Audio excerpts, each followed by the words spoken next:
स्रोत है और ताशकंद के समझौते पे उनकी रहस्यमयी मृत्यु कई सवालों को जन्म देती है। कार्यक्रम की अगली कड़ी में हम संगीत शिक्षक मोहम्मद तौहीद अहमद को बुलाना चाहेंगे और वो एक देशभक्ति गीत सुनाना चाह रहे हैं। गीत के बोल हैं, दे दी हमें आज़ादी बिना खड़क बिना ढाल।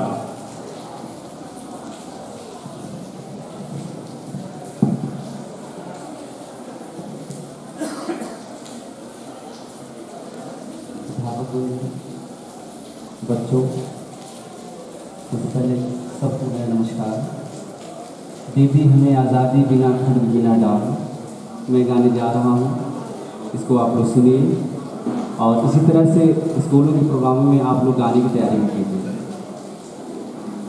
दे दी हमें आज़ादी बिना खड़क बिना डाल, दे दी हमें आज़ादी बिना खड़क बिना डाल। साबरमती के संत तूने कर दिया कमाल, दे दी हमें आज़ादी बिना खड़क बिना डाल। साबरमती के संत तूने कर दिया कमाल। आंधी में भी चलती रही गांधी तेरी मशाल, साबरमती के संत तूने कर दिया कमाल। धरती पे लड़ी तूने अजब ढंग की लड़ाई, दागी न कहीं तोप न बंदूक चलाई।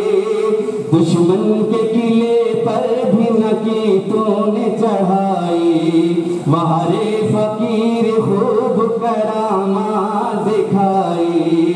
चुटकी में दुश्मनों को दिया देश से निकाल, साबरमती के संत तूने कर दिया कमाल।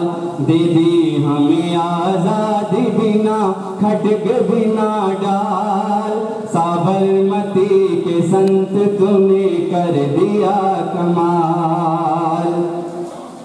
शतरंज बिछा कर यहाँ बैठा था जमाना, शतरंज बिठा कर यहाँ बैठा था जमाना।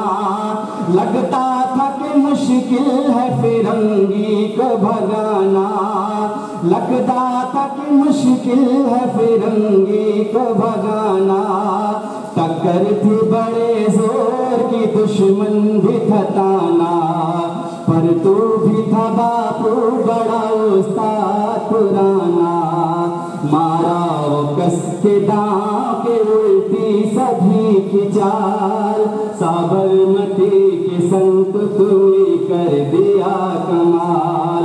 दे दी हमें आज़ादी बिना खड़क बिना डाल, साबरमती के संत तूने कर दिया कमाल। जब जब तेरा बिगुल बजा जवान चल पड़े, मजदूर चल पड़े थे और किसान चल पड़े। हिंदू और मुसलमान सिख पठान चल पड़े, कदमों में तेरे कोटि कोट प्रणाम चल पड़े।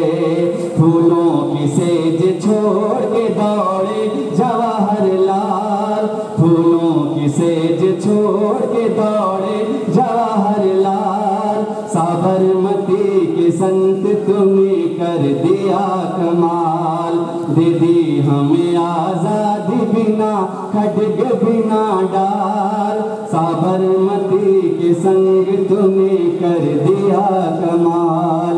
साबरमती के संग तूने कर दिया कमाल। जय हिंद, जय भारत। साबरमती के संग तूने कर दिया कमाल।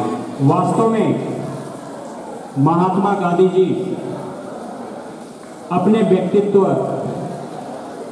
और अपने अहिंसात्मक शस्त्र से इतनी विशाल हुकूमत को उखाड़ करके फेंक दिया। महात्मा गांधी जी का जन्म 2 अक्टूबर 1869 ईस्वी में गुजरात के काठियावाड़ के पोरबंदर नामक गांव में हुआ था। इनके पिता का नाम करमचंद गांधी और माता का नाम पुतलीबाई था। इनकी पत्नी का नाम कस्तूरबा गांधी था। महात्मा गांधी जी की आरंभिक शिक्षा गुजरात में ही संपन्न हुई और वे उच्च शिक्षा के लिए इंग्लैंड गए। 1891 ईस्वी में इंग्लैंड से वो वापस भारत आते हैं और मुंबई में ये वकालत करना प्रारंभ कर देते हैं। इसी दौरान लगभग 2 सालों के बाद 1893 ईस्वी में इन्हें साउथ अफ्रीका जाना पड़ता है एक मुकदमे की पैरवी के लिए। तो वहाँ का जो दृश्य उन्होंने देखा उससे वो बहुत व्यथित हुए। उस समय वहाँ पर काले और गोरों के बीच में जबरदस्त भेदभाव चल रहा था। पैदा हुए हैं, वे गोरों की सेवा करने के लिए ही पैदा हुए हैं।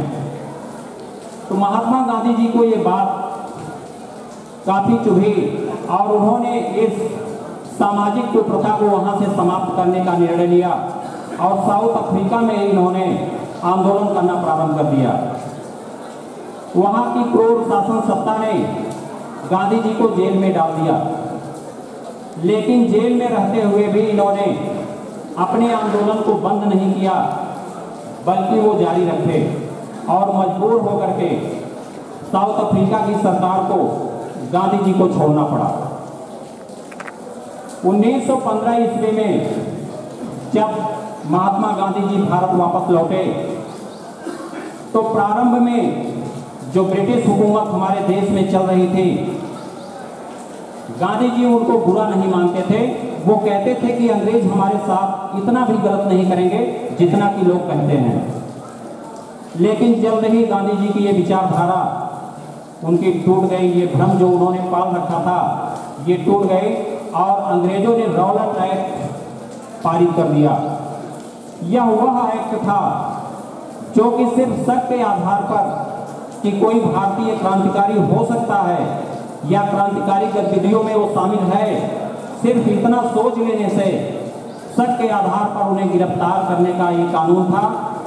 इस पर गांधी जी बहुत व्यथित हुए और उन्होंने कहा कि अंग्रेजों के द्वारा ये जो रॉलेट एक्ट पारित किया गया है यह भारतीयों की स्वतंत्रता की हत्या करने वाला कानून है। तो गांधी जी ने इस व्यवस्था के खिलाफ आवाज उठाई और जो गांधी जी अंग्रेजों के बहुत प्रिय थे वह पल भर में अंग्रेजों के लिए देशद्रोही हो गए। अंग्रेजों ने गांधी जी को कैसर-ए-हिंद पुरस्कार से नवाजा था और उसी समय 1915 ईस्वी में ही उन्होंने यह जो विभूषण उनको दिया गया था अंग्रेजों की तरफ से, कैसर-ए-हिंद की उपाधि जो इनको प्रदान की गई थी, उन्होंने इसको वापस कर दिया।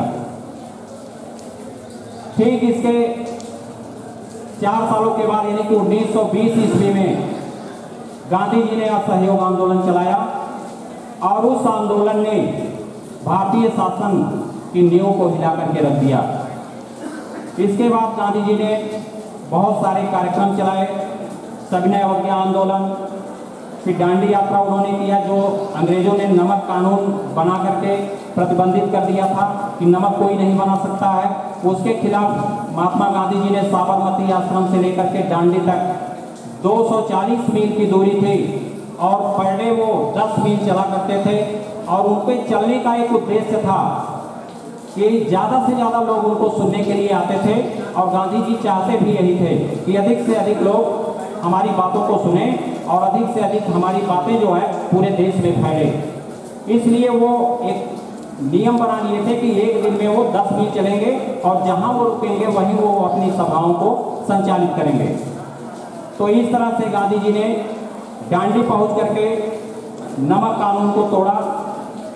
फिर इसके बाद पूरे भारत में जगह जगह नमक कानून को तोड़ा जाने लगा।